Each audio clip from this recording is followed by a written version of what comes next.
วันนี้นะคะจะมาทำพะแนงซี่โครงหมู มีอาจารย์เป็นเครื่องเคียงนะคะ ใครๆก็ถามว่าทำไมทำกับข้าวเป็น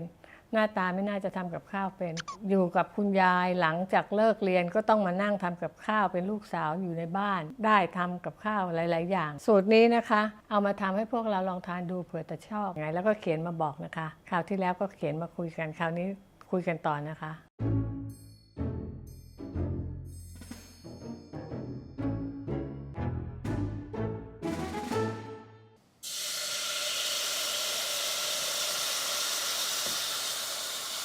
เราต้องผัดน้ำพริกกับกะทิก่อน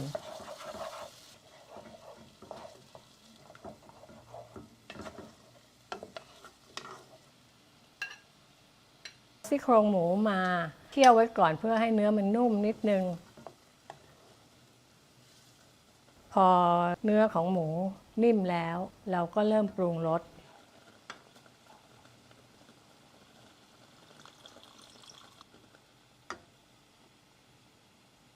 ปรุงเอาว่าเราชอบรสไหนปรับได้ก็ทานอะไรที่เราทานแล้วอร่อยทานแล้วมีความสุขนะคะ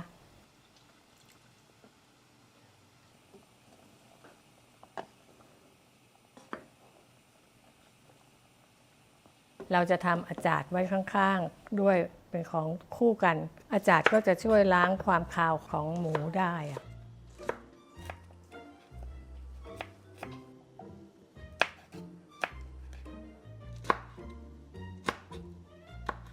พริกแดงซอย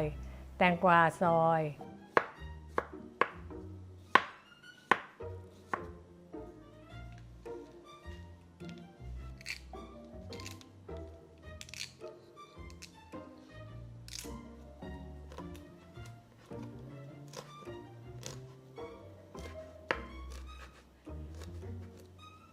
ใส่ลงไปในน้ำเชื่อมผสมกับน้ำเปล่า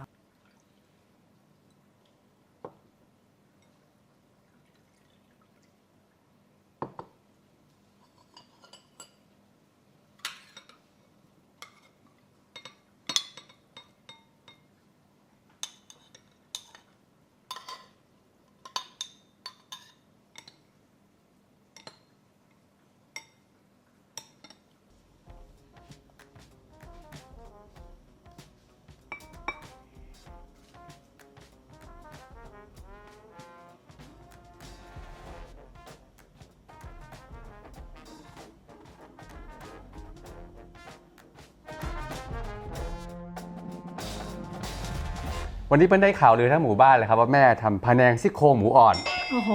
เวอร์จริงๆเปิ้ลเลยอดข้าวตั้งแต่เมื่อวานไม่กินข้าวเลยเพราะแม่ก็ทำได้ข่าวเมื่อวานได้ข่าวเมื่อวานครับแต่แม่มึงคิดวันนี้ใช่ไหมครับ ไม่ได้ยินเสียงในใจ แม่เลือกชิ้นหมูที่อร่อยที่สุดก่อนอร่อยทุกชิ้นสิมันหม้อเดียวกันอันนี้อาจารย์เข้าไปแกล้มไม่ให้เลี่ยนชิมได้เลยไหมครับแม่อาจารย์